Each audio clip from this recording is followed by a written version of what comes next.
First question है sir, जैसे हम फैमिली बिजनेस है हमारा, तो उसके अंदर सर्टेन फैमिली मेम्बर्स इन्वॉल्व है। तो मेरा ऐसा मानना है कि मैं आगे जो भी करना चाहता हूँ कि मैं खुद के बेसिस पे करूँ। अगर मैं खुद का कुछ करता हूँ तो उससे मेरे को रिस्क मेरी होगी, जो भी अप्स एंड डाउन्स होंगे वो मेरे होंगे, तो उससे मेरे को वो बेनिफिट मिलेगा फैमिली बिजनेस के अंदर, अगर मैं उस टाइम पे जाता हूँ तो इसमें सर आपका क्या टेक है कि इज़ इट राइट कि we have a platform, we can take that, और we can start by zero? आपको अपना ही करना चाहिए, वही बेटर है। क्योंकि उससे क्या होगा कि आपको जो सीखने को मिलेगा वो आपको फैमिली बिजनेस में कभी भी सीखने को नहीं मिल सकता, क्योंकि वहाँ पर तो पहले ही आपके जो पेरेंट्स हैं और जो भी और एल्डर्स हैं वो सब बैठे हैं वहाँ पर। तो उन सबका बेसिकली एक माइंडसेट बना होता है ऑलरेडी कि ये सही है ये गलत है। उसमें तो आपको उनको फॉलो करना होगा। उससे बाहर आप जैसे ही ज़्यादा कुछ करने की कोशिश करोगे तो आपको रोक दिया जाएगा। तो आप गलतियाँ नहीं कर पाओगे अगर यस उनके सर। अंडर काम करोगे। तो जब गलतियाँ नहीं करोगे तो सीखोगे कैसे? सीखेंगे कैसे? So business is all about making mistakes and learning from them as quickly as possible. मतलब बेसिकली छोटे छोटे रिस्क लेने होते हैं, छोटे छोटे स्टेप्स उठाने होते हैं। उसमें बहुत सारी ऐसी चीज़ें होती हैं जो गलत हो जाती हैं। तो पहले ये माइंड में सोच के चलते हैं, कैलकुलेशन करके चलते हैं कि अच्छा इतना हमने एलोकेट किया हुआ है, इतना तो डूबेगा ही डूबेगा। प्लस हमें ये भी पता होता है कि अगर इन 10 स्ट्रैटेजीज में से एक भी स्ट्रैटेजी क्रैक हो गई तो वो 10 के 10 एक तरफ और ये अकेला एक और एक तरफ, वो पूरी लाइफ के लिए आपको एक अलग डायरेक्शन में ले जाता है। आपको बिजनेस में कुछ बड़ा करने के लिए बहुत सारी चीज़ें नहीं चाहिए होती हैं, सिर्फ एक यूनिक स्ट्रैटेजी क्रैक करनी होती है। अगर वो एक स्ट्रैटेजी आप क्रैक कर सकते हो तो फिर ओवरनाइट सब कुछ चेंज हो जाता है। बट वो ओवरनाइट चेंज होने के लिए कई महीने कई साल लग जाते हैं। ये गेम है बिजनेस का। अब आपके पास में दो ऑप्शन है। एक ये है कि वो स्ट्रैटेजी जो ऑलरेडी आपके फैमिली बिजनेस में वो लोग क्रैक कर चुके हैं, मे बी 10 साल पहले, 20 साल पहले, 30 साल पहले, उसी को आप फॉलो करते चले जाओ। बट दैट मे और may not be relevant in today's world. Yes sir. Plus future पता नहीं उसका कैसा होगा स्कोप और ग्रोथ।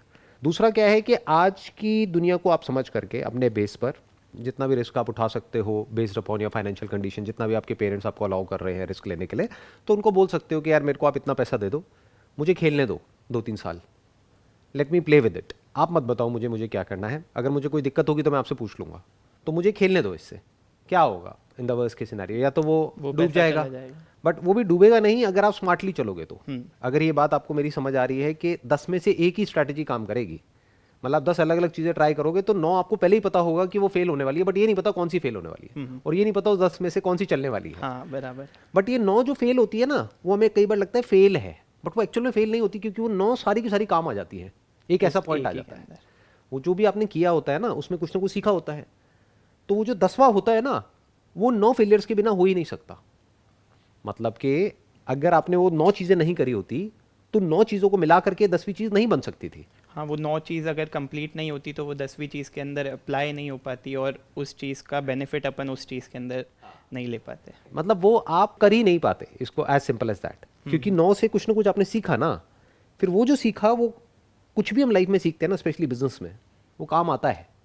पता कहीं नहीं होता कैसे काम आ जाता है, कहाँ काम आ जाता है, बट काम आता है। आपने कोई ऑनलाइन बिजनेस ट्राई किया, वहाँ से कुछ सीखा, फिर कुछ और किया, वहाँ से सीखा, फिर ऑफलाइन किया, वहाँ से सीखा, फिर शेयर्स का किया, वहाँ से सीखा। तो हर जगह से कुछ ना कुछ सीखा ना। बस क्या है कि कैरिड अवे नहीं होना है। आपको पहले ही माइंड में एक बजट बनाना है कि मेरा 2 लाख का या 5 लाख का बजट है जो पीछे से मुझे मिला है, इसको मुझे 10 अलग अलग कामों में डिवाइड करना है। डाइवर्सिफिकेशन। ये नहीं कि एक्साइटेड हो गए कि अब ये 5 लाख का 5 लाख मैंने एक ही बिजनेस आइडिया में डाल दिया, इस पे मुझे पूरा भरोसा है, पूरा विश्वास है, अब वो 5 लाख डूबा तो अब आप कहीं के नहीं रहे। जैसे बिजनेस का जो माइंडसेट है और जॉब का है, उसमें यही सबसे बड़ा डिफरेंस होता है। जॉब में क्या होता है कि बेसिकली आपको पहले एक लाइन पकड़नी होती है, उसी में और डिग्रीज और डिप्लोमाज लेने होते हैं, फिर अपने रिज्यूम को बढ़िया करना होता है, फिर जा करके पिच करना होता है। बिजनेस में ऐसा नहीं होता है। बिजनेस में क्या चाहिए होता है, you need to have diverse experiences of different things, जो एंड में सब काम आते हैं। कोई एक ऐसा काम करने के लिए जहां पे वो सारे डॉट्स जा करके कनेक्ट हो जाते हैं। It's called connecting the dots. Connecting the dots. वो सब जुड़ जाता है और फाइनली कुछ ऐसा निकल करके आता है विच इज बियॉन्ड इमेजिनेशन, जो किसी ने सोचा भी नहीं होता है। वहां तक पहुंचने के लिए पहले आपको वो 8-10 चीजें तो ट्राई करनी ही पड़ती है। हाँ, एक्सेप्शंस आर ऑलवेज देयर। कभी कभी ऐसा भी होता है कि 10 चीजें आपको ट्राई करने की जरूरत ही नहीं पड़ती, आप एक ही करते हो, वही चल जाती है, ये दूसरी चल जाती है, तीसरी चल जाती है, 5वीं चल जाती है। बट माइंड में ये क्लियर होना चाहिए कि मुझे 10 चीजें ट्राई करनी है। तो फिर आपने जो भी 5 लाख का बजट है उसको 10 चीजों में डिवाइड कर दिया। आपने कहा कि अब अगर मैं स्टॉक मार्केट में जा रहा हूं तो मैं 50,000 से ऊपर नहीं गंवाऊंगा, इससे ऊपर मैं लॉस नहीं उठाऊंगा। ये नहीं कि उस लॉस को रिकवर करने के लिए जैसे गैम्बलर्स करते हैं जो अपना 5 लाख ही डुबो दो। कि एक जगह लगाया, उसके अंदर वो बढ़ा तो ठीक, नहीं बढ़ा तो वो पूरा गया। Business is not gambling. Business is basically providing something of value to the customer, that may be a product or a service, जिससे कि एक्चुअल में सामने वाले की कोई नीड या उसका कोई डिजायर या उसकी लाइफ किसी तरीके से बेटर हो रही हो, ये है बिजनेस। तो इट्स नॉट गैम्बलिंग। बट लोग क्या करते हैं, गैम्बलिंग का बेसिक स्ट्रक्चर क्या है? जैसे स्टॉक मार्केट में भी बहुत लोग गैम्बलिंग करते हैं, उसका बेसिक स्ट्रक्चर क्या है? Grid and fear. Grid and fear. The moment you start doing a business, तो वहां पर ग्रीड और फियर दोनों आपको तंग करेंगे। क्यों? क्योंकि जैसे ही थोड़ा सा रिजल्ट आने लग जाएगा, अब आप एक्साइटेड हो जाओगे। पता लगा एक ही क्लाइंट को उधार देना चाहिए था 20,000 का, 50,000 का, आपने उसको जाकर के उधार दे दिया 5 लाख का, फिर उसने हाथ खड़े कर दिए। उसने कहा जाओ मैं तो नहीं दे रहा पैसे, तो आपके तो सारे पैसे एक ही जगह पे डूब गए ना। तो आपको क्लियर होना चाहिए माइंड में कि मुझे इससे ऊपर इस धंधे में नहीं डालना है। अगर कुछ क्लियर नजर आया तो उसी पैसे को री इन्वेस्ट कर दूंगा, उसमें कोई बुराई नहीं है। तो डूबा भी तो, अगर मानो आपने 50,000 रुपए से 1 लाख कमाया और 1 लाख रुपए इन्वेस्ट कर दिया, अब कोई दिक्कत नहीं है, क्योंकि 4.5 लाख आपके पास में साइड में पड़ा हुआ है और 9 जो चीजें हैं वो ट्राई करने के लिए, बट अगर आपने पूरा का पूरा वहीं एक ही जगह पे डुबो दिया तो गड़बड़ हो गई। तो ये बात हमेशा याद रखनी है। 50,000 से 5 लाख कमाओ, उस 5 लाख को डुबो दो, कोई दिक्कत नहीं है, क्योंकि 50,000 से आपने 5 लाख कमाया ना, बट अभी भी 4.5 लाख एज इट इज पड़ा हुआ है आपके पास और कुछ ट्राई करने के लिए, उसमें भी 50,000 से ऊपर मत लगाओ। तो ऐसे स्टेप बाय स्टेप चलो तो आपकी सक्सेसफुल होने की पॉसिबिलिटी 100% हो गई। बेसिकली कैपिटल एलोकेट कर दो कि जहाँ पे अपने को लगता है कि इस बिज़नेस के अंदर स्कोप है और आगे ग्रोथ प्रोस्पेक्ट दिख रहा है, तो उधर इन्वेस्ट कर दिया थोड़ा। अगर वहाँ पे रिजल्ट्स मिल रहे हैं तो उसी पैसे को वापस री इन्वेस्ट रोटेट कर दिया, राइट, उसी को री इन्वेस्ट करते चले गए, करते चले गए, करते चले गए, वो ग्रो करता चला गया। डूबा भी तो कोई टेंशन नहीं है, अभी डूब भी गया तो आपके पास में डूबेगा जितना अपन ने कमाया है, क्योंकि उसके अंदर से भी अपन रोटेट, दूसरे बिजनेस के अंदर अगर अपने को प्रोस्पेक्ट्स अच्छा लग रहा है तो अपन उसके अंदर भी कैपिटल एलोकेट कर सकते हैं। देखो बेटर स्ट्रैटेजी क्या होगी कि आपने पहले अपना जितना भी पैसा है उसको 10 पार्ट में डिवाइड कर दिया। That could be 1 lakh, 5 lakh, 10 lakh. आपका बिजनेस बैकग्राउंड है, उन्होंने 10 लाख रुपए आपको दे दिया, बोला कि अब इसके साथ में जो करना है करो, तुम्हारी मर्जी। अब एक बिजनेस शुरू किया, उसमें आपको पहले ही पता है कि 1 लाख से ऊपर मुझे लगाना ही नहीं है। तो अगर कोई बिजनेस आइडिया ऐसा आ रहा है आपके माइंड में जहाँ पे पहले से आपको पता है कि मेरे को 20 लाख चाहिए, 50 लाख चाहिए, 10 लाख चाहिए, उसको छोड़ दो, उसी बिजनेस को अलग तरीके से करो। क्योंकि बिजनेस उन लोगों के लिए नहीं है जिनका दिमाग बंद है। ज़्यादातर लोगों का क्या होता है, वो अपना बहुत ही रिजिड हो जाते हैं बिजनेस को लेकर के। वो ये सोचते हैं कि ये जो बिजनेस है ये इसी तरीके से हो सकता है और कोई तरीका ही नहीं है। अरे नहीं, बिजनेस को करने के लाखों तरीके होते हैं और लाखों बिजनेसेस हैं। आप कर कितने पाओगे? इतनी बड़ी लाइफ तो है नहीं कि आप लाखों ट्राई कर पाओ, करोगे वही गिने चुने 8-10। तो जब 10 ही करने हैं तो अच्छे से चूज करो ना पहले 10 को, जो आपको पता हो कि ये 50-50 हज़ार रुपये में हो सकते हैं। तो आपने पहले ही बफर लेके चला हुआ है कि 50-60 हज़ार का ये काम है, मेरे पास में लाख रुपए मैंने स्पेयर किया हुआ है इसके लिए, बट लाख रुपए से ऊपर मैं इसमें नहीं डूबूंगा तो नहीं डूबूंगा। ये नहीं कि मेरा लाख रुपए डूब गया तो उसको बचाने के चक्कर में मैं 2 लाख और डुबो दूं, फिर 3 लाख को बचाने के चक्कर में मैं बाकी का भी डुबो दूं और जीरो हो जाऊं। ये गलती नहीं करनी है, लोग यही गलती कर बैठते हैं। इसको रिस्क मैनेजमेंट बोलते हैं। बिजनेस में लोगों का दिमाग प्रॉफिट में तो चलता है, जैसे मैंने कहा ना, ग्रीड और फियर, बट रिस्क मैनेजमेंट नाम की चीज किसी को नहीं पता, because that is not related to greed और फियर। आप डर की वजह से रिस्क मैनेज नहीं कर रहे हो। रिस्क मैनेज मतलब प्लानिंग, यानी पता हो कि मेरे पास में कितना है उतना ही मैंने रिस्क लिया, तो कोई दिक्कत नहीं है। हाँ बताइए, और क्या क्वेश्चन है? Sir, how to find right people in the business to build a team, like how to trust people easily? You should not trust people easily, क्योंकि अगर आप ट्रस्ट करोगे तो ट्रस्ट ब्रेक होगा आपका। तो किसी को भी ट्रस्ट करने की ज़रूरत नहीं है। क्या करो, बिजनेस को इस तरीके से सिस्टम्स एंड प्रोसेसेस में कन्वर्ट करो कि सब कुछ ट्रांसपेरेंट हो, मतलब उसमें कोई लूपहोल मत छोड़ो, क्योंकि अगर वो है तो मैनिपुलेशन होने के चांसेस हैं। ट्रस्ट का सवाल कब उठता है? जब कुछ गड़बड़ करने के चांसेस हो। अगर आप सिस्टम को ऐसा बना दो कि उसमें गड़बड़ हो ही नहीं सकती, तो फिर क्या दिक्कत है? जैसे आप जो भी बिजनेस कर रहे हो उसको प्रॉपर बैंक के थ्रू करो ना। कैश भी आएगा तो इससे ऊपर कैश आपके हाथ में नहीं रहेगा, वो सीधा बैंक में जमा हो जाएगा। ये जो क्वेश्चन उठ रहा है ना, ये पता है कहाँ से उठ रहा है? मैं बताता हूँ। क्योंकि इंडिया में प्रॉब्लम क्या है कि बहुत सारे जो लोग हैं वो अभी भी उल्टे सीधे काम करते हैं टैक्स बचाने के लिए। कोई बोलता नहीं है, बट ये फैक्ट है और सबको पता है। तो वहाँ पर सारी ये गड़बड़ आ जाती है ट्रस्ट की, क्योंकि आपको ट्रस्ट करना पड़ेगा। आप किसी ना किसी पे उसको कैश दे रहे हो और पता है वो कैश 2 नंबर का है। पुलिस में भी जाके बोलोगे तो क्या बोलोगे? क्या ही बोलेंगे? कौन सा पैसा लेकर के भाग गया? कहीं उस पैसे की कोई अकाउंटिंग ही नहीं है, राइट? तो वहाँ पर ये सारी प्रॉब्लम्स होती हैं। बट अगर आप ये कच्चा लालच ना करो, आप ये समझो कि बिजनेस आप कर क्यों रहे हो। Ultimately you are doing it for peace of mind, you are doing it for freedom.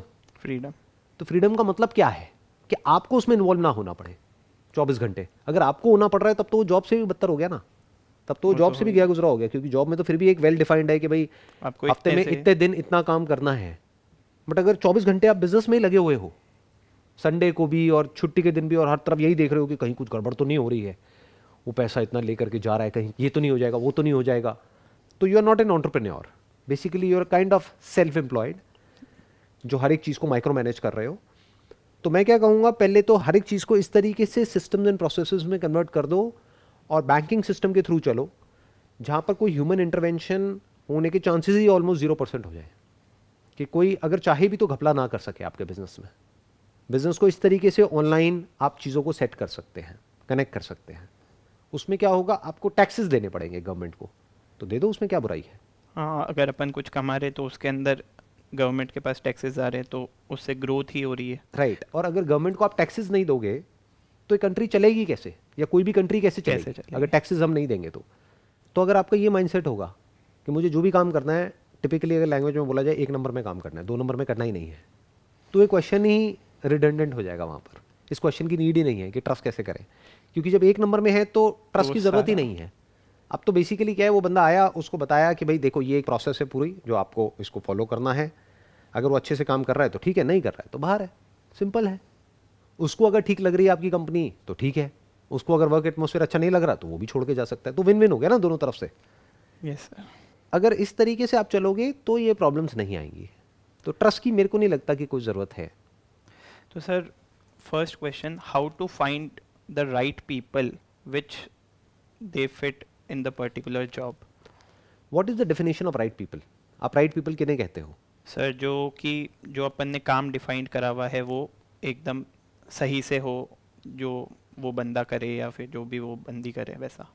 तो अब इसमें कंफ्यूजन क्या है? जो आपने काम डिफाइन किया है अगर उसको अच्छे से करता है तो वो राइट है, अगर नहीं करता है तो वो राइट नहीं है। अब प्रॉब्लम पता है कहाँ होती है? मैं बताता हूँ प्रॉब्लम कहाँ होती है। हम क्या चाहते हैं, हमने उसको काम तो ये वाला दिया है, जिस वक्त उस पर्सन ने ज्वाइन किया हमने कहा आपको ये काम करना है, बाद में मुझसे 36 काम और करा रहे हैं और फिर हम कह रहे हैं कि अच्छे से नहीं कर रहा या अच्छे से नहीं कर रही। तो पहले हमें अपने माइंड में डिफाइन करना है कि हमें उससे एक्सपेक्ट क्या है, उसको क्लियरली कम्युनिकेट करना है, उसको प्रॉपर्ली एक रिपोर्टिंग सिस्टम में कन्वर्ट करना है कि रिपोर्ट्स जनरेट हो जाएंगी जो भी उसने किया नहीं किया उसको देखना है, हमारे सामने आ जाएगा डेटा कि वो जो उससे एक्सपेक्टेड था वो काम वो ढंग से कर रहा है, कर रही है, नहीं कर रहा है, नहीं कर रही है। एक्चुअल में कोई अच्छा या बुरा कैंडिडेट नहीं होता है। एक्चुअल में 99% केसेस में गलती एक एंटरप्रेन्योर की होती है, क्योंकि वो प्रॉपर्ली डिफाइन ही नहीं करता है। स्पेशली जो छोटे एंटरप्रेन्योर्स होते हैं, स्पेशली वो एंटरप्रेन्योर्स जो अभी बिजनेस को शुरू कर रहे हैं, उनको खुद ही क्लियर नहीं होता है कि हमें सामने वाले से चाहिए क्या है। तो वो कितना भी कर दे, वो राइट एम्प्लॉय हो ही नहीं सकते, वो एंड में जाकर के रॉन्ग हो जाते हैं। क्यों? क्योंकि अगर उन्होंने 100 काम सही भी करे, एक भी गलती करी तो हम कहेंगे बेकार है। तो बेकार वो नहीं है, बेकार हम हैं, क्योंकि हमने प्रॉपर्ली डिफाइन ही नहीं किया कि एग्जैक्टली हमें उससे चाहिए क्या है, ना उसे कम्युनिकेट किया, फटाफट से उसको रिक्रूट कर लिया अपनी टीम में। अब बोल रहे हैं तू ये भी कर, वो भी कर, वो भी कर, वो भी कर, रोज आ करके नई नई चीज़ें उसको बता रहे हैं। वो भी कंफ्यूज हो रहा है, कह रहे कल तो आप ये कह रहे थे, आज ये कह रहे हो, चाहते क्या हो आप? मन में बोल रहा है, आपको नहीं बोल रहा। फिर हम कह रहे हैं कि वो सही एम्प्लॉय नहीं है। ऐसा नहीं है। अगर आप प्रॉपर्ली डिफाइन कर देते हो ना चीज़ों को, जैसे बड़ी ऑर्गेनाइजेशंस में होता है कि वहाँ पे क्लियर होता है कि अच्छा ये रोल है, ये रिस्पॉन्सिबिलिटी है, अगर आपने अच्छे से किया तो ठीक है, नहीं तो ये रिस्पॉन्सिबिलिटी आपकी है, तो प्रॉब्लम नहीं होती है। तो सर, ये छोटे एंटरप्रेन्योर्स के अंदर ये क्लैरिटी कैसे आएगी कि what is the right, like the way to employ people? पहले प्रॉपर्ली रोल को, रिस्पॉन्सिबिलिटीज़ को, रिवॉर्ड को और पनिशमेंट को डिफाइन करो। इन 4 चीज़ों को डिफाइन करो, roles, responsibilities, reward and punishment. वो क्लियरली डिफाइन होना चाहिए। मैं आपको एक सिंपल सा एग्जांपल देता हूँ। फॉर एग्जांपल, आपने किसी को रिक्रूट किया, अब आप कह रहे हो कि वो टाइम से नहीं आता इसलिए वो बुरा एम्प्लॉई है। उसका टाइम है सुबह 10 बजे का, लेकिन रोज़ लेट आता है, लेट आती है 10:30 बजे, 11 बजे, और रोज़ एक नया बहाना होता है। तो गलती उसकी है आपकी है? सोचो, गलती किसकी है? दोनों की। नहीं नहीं नहीं नहीं नहीं नहीं, दोनों की नहीं है, आपकी है। उसकी कैसे हुई? क्योंकि आपने प्रॉपर्ली डिफाइन ही नहीं किया कि उसमें पनिशमेंट क्या है। आप ह्यूमन बिहेवियर को ही नहीं समझ पा रहे। कोई भी ह्यूमन बीइंग है वो कैसे कंट्रोल होता है? Through reward and punishment. तो क्या आपने कोई पनिशमेंट को प्रॉपर्ली डिफाइन किया? नहीं। तो आप क्या कर रहे हो? अगर वो लेट आ रहा है या आ रही है तो आप उसको वर्बली बोलते चले जा रहे हो, उस वर्बली का कोई इफेक्ट नहीं होता है एज फार एज कि उसके कोई एक्चुअल में कॉन्सिक्वेंसेज ना हो। जैसे हमारी कंपनी में प्रॉपरली डिफाइंड है कि आपको लेट आना है, आओ, लेकिन महीने में इतनी बार इतना लेट आ सकते हो, इतनी बार इतना लेट आ सकते हो, इतनी बार इतना, इतनी बार इतना, इससे ज़्यादा आप लेट आओगे तो इतना डिडक्शन होगा, इतना लेट आओगे तो इतना डिडक्शन होगा, और अगर इतना एक्स्ट्रा काम करोगे तो इतना ओवर टाइम आपको मिलेगा। ये भी डिफाइन करना होता है, तभी फेयर हुआ ना कि आपने पनिशमेंट दिया तो रिवॉर्ड भी दिया ना। पनिशमेंट लगा देंगे वो भी अनरीजनेबल, रिवॉर्ड देंगे नहीं, रिवॉर्ड तो वो भी गलत हो गया। वो पर्सन टिकेगा ही नहीं ज़्यादा टाइम तक आपके पास में। अच्छा भी होगा तो नहीं टिकेगा। सही बात। और अच्छा और बुरा एक्चुअल में कुछ नहीं होता है, it entirely depends upon the entrepreneur कि वो किस तरीके से एक सिस्टम एंड प्रोसेस को डिफाइन करता है हर एक चीज़ को। अगर आप प्रॉपरली डिफाइन कर दो कि ओवर टाइम आप करोगे तो इतना पैसा आपको मिलेगा, वो किसी से पूछने की ज़रूरत नहीं है। अब अकाउंटेंट को बार बार आपसे पूछने की ज़रूरत नहीं है कि मिलेगा या नहीं मिलेगा, मिलेगा तो मिलेगा, लेट आओगे तो कटेगा तो कटेगा। अब वहाँ पे कोई डिस्कशन नहीं होगा। म्यूचुअली डिसाइड करके आपने एम्प्लॉयज़ के साथ में बैठ करके एक प्लान बना लिया, एक प्रोसेस को डिफाइन कर दिया और बोला किसी को कोई प्रॉब्लम है तो अभी बता दो। तो एक फेयर आपने एक सिस्टम बना दिया जिस पे वो एग्री कर रहे हैं। फिर उसके बाद में उस पर कोई डिस्कशन नहीं होगा। उसके बाद फिर वो जो है वो सबके लिए सेम है। अब हो सकता है उसमें एक्चुअल में किसी एक की कोई जेन्युइन प्रॉब्लम आ जाए, बट उसके लिए सिस्टम को चेंज नहीं किया जाएगा। सिस्टम पहले है, बाद में वो एक इंडिविजुअल है। That has to be understood very very clearly. नहीं तो रोज ही सिस्टम में चेंजेस होते रहेंगे। एक आध को कभी ना कभी नुकसान होगा, मान लो उसका कोई जेन्युइन रीजन भी है जिस वजह से वो लेट आ रहा है तो उसके पैसे कट जाएंगे, बट एक बार ही तो कटा, उसको समझाओ कि कोई बात नहीं, अगर आपको एक बार कट भी गया तो बहुत बार ऐसा भी तो होता है आपको एक्स्ट्रा पैसा मिलता है, तो इट इज़ फेयर। सिंपल है ना। तो इस तरीके से चीज़ों को बैलेंस कर दो through reward and punishment and by properly defining the roles and responsibilities कि वो प्रॉब्लम ही ना आए। You got all the answers for your questions? Yes, sir. Wish you all the best. Thank you, sir.